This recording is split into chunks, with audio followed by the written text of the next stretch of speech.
I was thinking a lot about what video I should make, and I just couldn't help but think that something was missing. That something is the man, the myth, the legend in Jameis Winston. Let's go. That's a W. That's E1.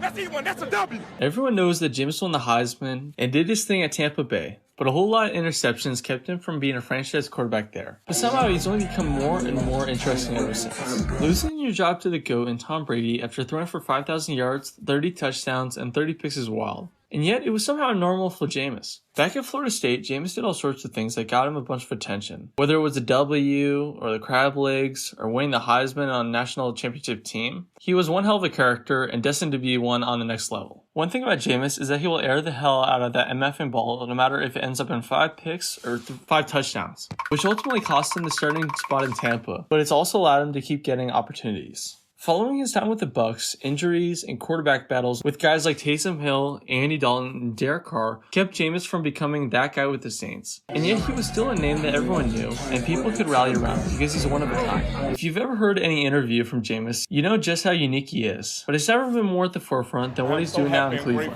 With the starter and Deshaun Watson getting injured and Dorian Thompson throwing 2 picks against Cincinnati, Jameis was given the super chop Browns team that was soon to be 1-6. And upon that, a team that eventually traded it away its main wideout and Amari Cooper as well. So Jameis was really left to the wolves. And yet somehow he's done what Jameis does. Simply be Jameis. Winston going for it all for the end zone for Tillman. He's got it! It's the most Jameis thing ever for his first start in Cleveland to be a 3-touchdown win against a Baltimore team led by the likely MVP in Lamar Jackson, who Jameis somehow outplayed. And somehow he did so without a pick because the sun was on his side. The beauty of Jameis is that his wild play is not just fun to watch, but it's what he does off the field that's arguably more interesting. And what he usually says sounds like a southern preacher. The light of the world and the salt of the earth, man. Jameis is quite literally the most likable football player I've ever seen. He's super funny without even trying, and super humble, which is easy to root for. And for some reason, he wins games that he should have no reason to even have a chance at.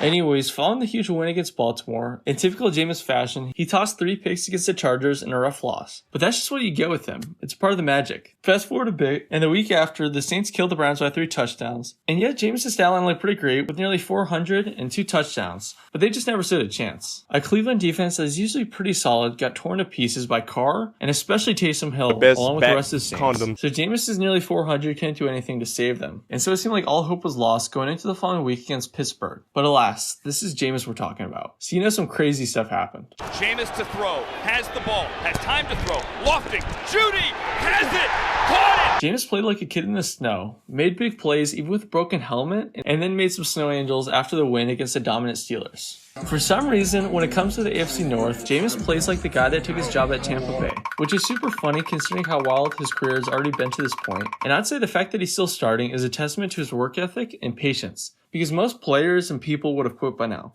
But not only does he still just put it all out there, he has quotes for days. The horse is prepared for battle, but victory comes from the Lord. How could you not love Jameis? He is as one of a kind as a person gets, and it makes me so happy that he is balling out in Cleveland. And you know what? I hope it earns him the starting spot moving forward. That'd be the best Christmas gift of all. Thanks for watching the video. Subscribe and like if you think Jameis is awesome, and I'll see you guys next time. Peace out.